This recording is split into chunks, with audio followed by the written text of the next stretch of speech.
Hey, what's up everyone? This is Silver Slayer. If you're not subscribed, then this is your last chance to get a chance to win some free silver. I'm doing my 42,000 subscriber silver giveaway tomorrow, but if you're not subscribed, you will not see that entry video when it is live and posted tomorrow. My giveaways are handsome. I like to give away a lot of silver. I gave away over $1,000 worth of silver to 6 different people in celebration of 40K. So yeah, you might want to click the subscribe button. Plus, I post daily videos. I mean, can't get any better than that. Now, do you invest into gold and silver, or just one or the other, and why? I mean, there's definitely a reason why my name is Silver Slayer and not Gold Slayer. I'll go into that. But I did find an article talking about how silver's leading gold.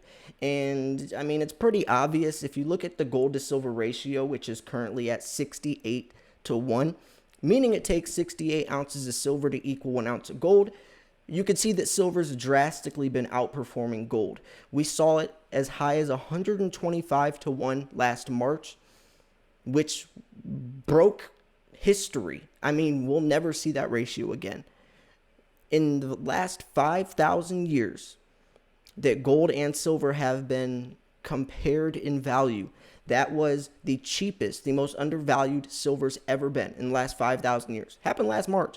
And you can see from then, it's drastically gone down. And now it's around 68 to 1. But the ratio could keep going lower. As you can see, it's on a steady decline.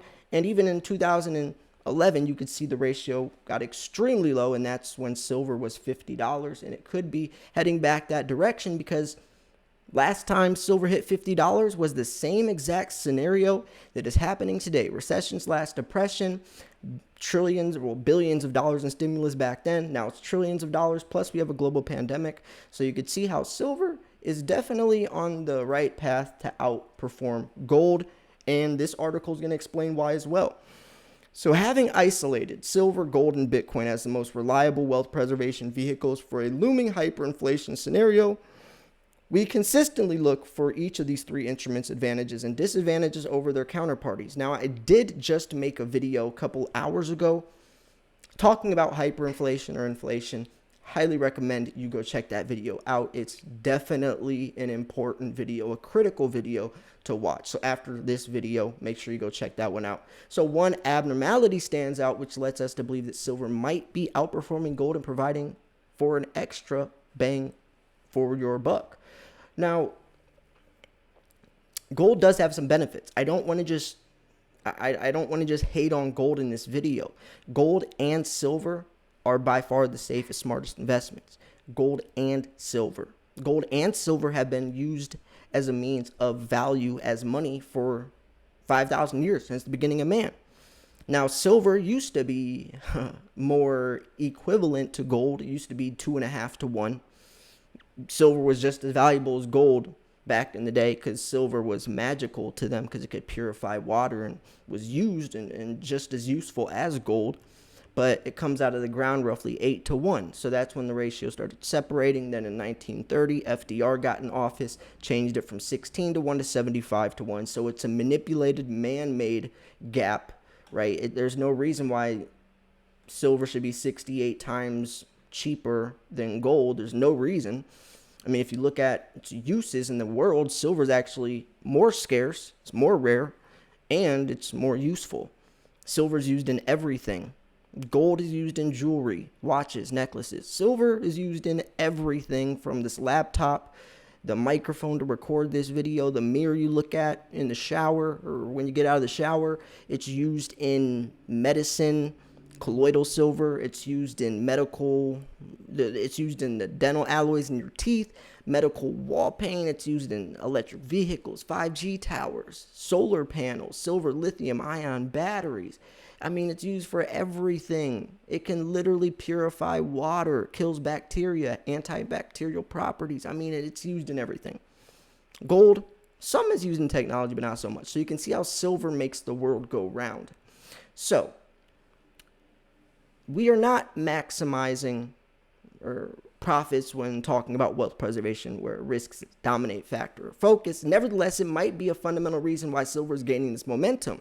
for this newly found abnormality in relative strength behavior that warrants stacking up on more physical holdings, and no one will be disappointed if wealth isn't preserved and stored properly, but also see potential massive gains as well. See, I like this point because it's kind of what I was talking about in my last video. The point isn't about getting rich.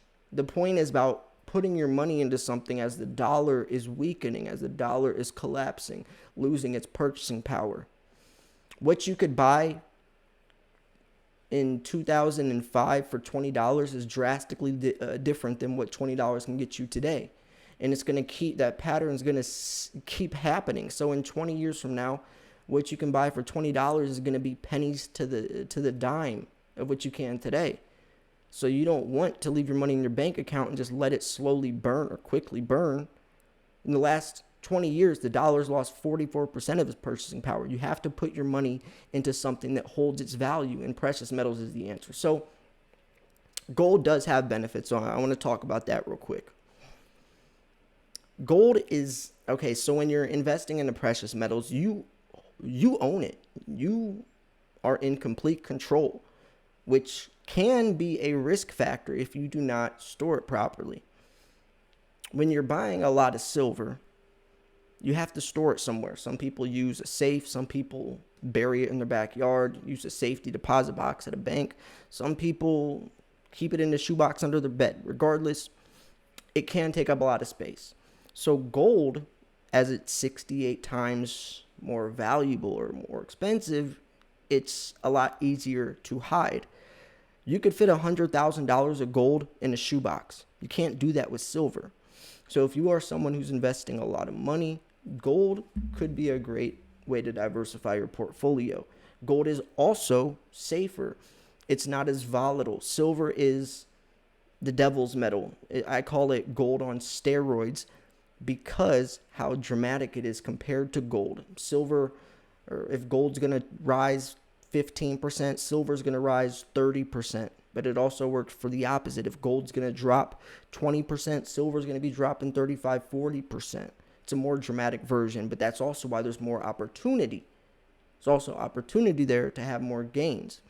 So if you follow the vertical lines along with over the last 50 years on the monthly chart above with the comparison of highs and lows in the silver market compared to the gold market, you will find great alignment. Both metals have been for thousands of years a good store of value in coins, bars, and jewelry.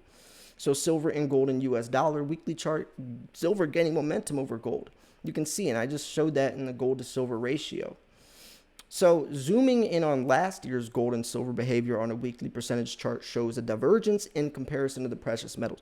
While highs and lows from last year's March to August were still in unison, something changed beginning November 2020. Silver is clearly showing strength over gold. And what they're talking about, the highs and lows from March to August, was March was $11 silver, August was nearly $30 silver. So the fundamental reasons supporting this strength can only be speculated on. The fact is that silver is in high demand for solar cells, 5G cellular technology, electric vehicles, semiconductors, photography, antibacterial medicines, to name only a few. It's kind of what all the ones I was just explaining. So let's check out this chart. Daily chart, silver and US dollars, clearly directional. So when we're looking at the dollar index, it has a lot of correlation to silver prices. Low dollar index, high silver price. High dollar index, low silver price. So if we see what the dollar index is doing or where the dollar index is headed, we can get a pretty good idea of where silver is going to be headed and take that into consideration, knowing that we're throwing out trillions of dollars in stimulus and for the green energy revolution. That's going to hurt the dollar index. So we can guarantee higher silver prices over the next couple of years.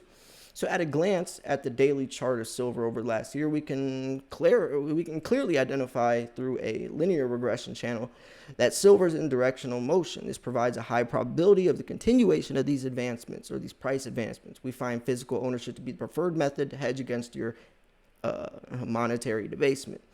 And why did they say physical? Why not keep it in an ETF or invest into the SLV? Or why?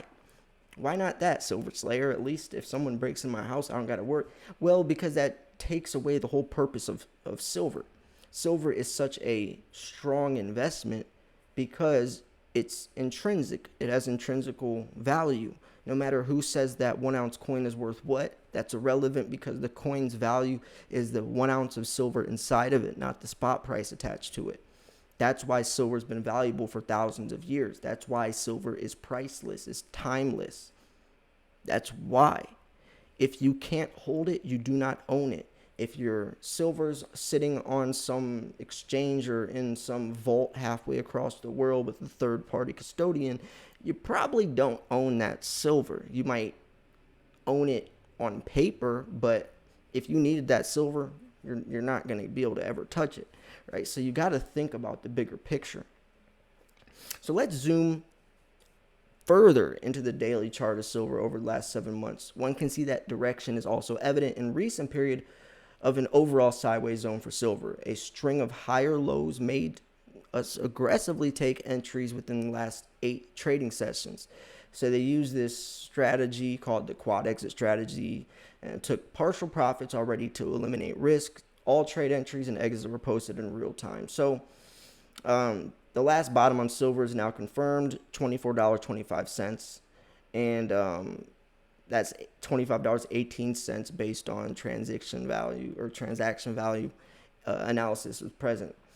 We find this to be a solid point in time to add. And they're saying, this is a great entry point. A lot of people think they missed the boat, that it's too late, and that is so far from the truth.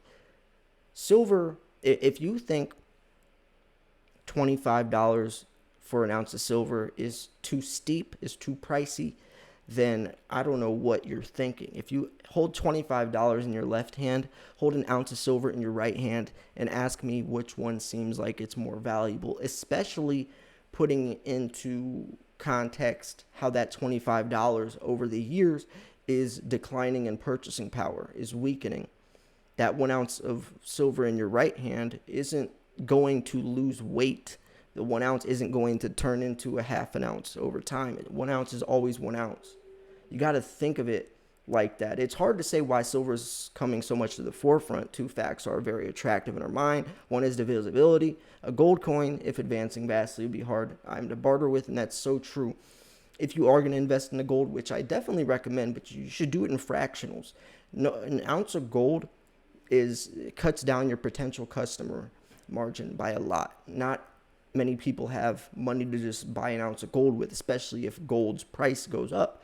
Same thing why I don't like buying heavier bars than 10 ounces. Because if silver's spot price gets up to $100+ and you have a 20-ounce bar, who's going to be able to buy that off you? If you're looking to trade, who's going to have something to trade that's worth an ounce of gold? Who's going to have something to trade that's worth 20 ounces of silver? Usually trading and bartering is within an ounce or less. With fractionals, probably a 1/10 ounce or a 1/4 ounce. In a great way, because sometimes if you're trading for something that's less than an ounce of silver, what are you going to do? Take a chainsaw to the coin? No. So fractional silver comes into play.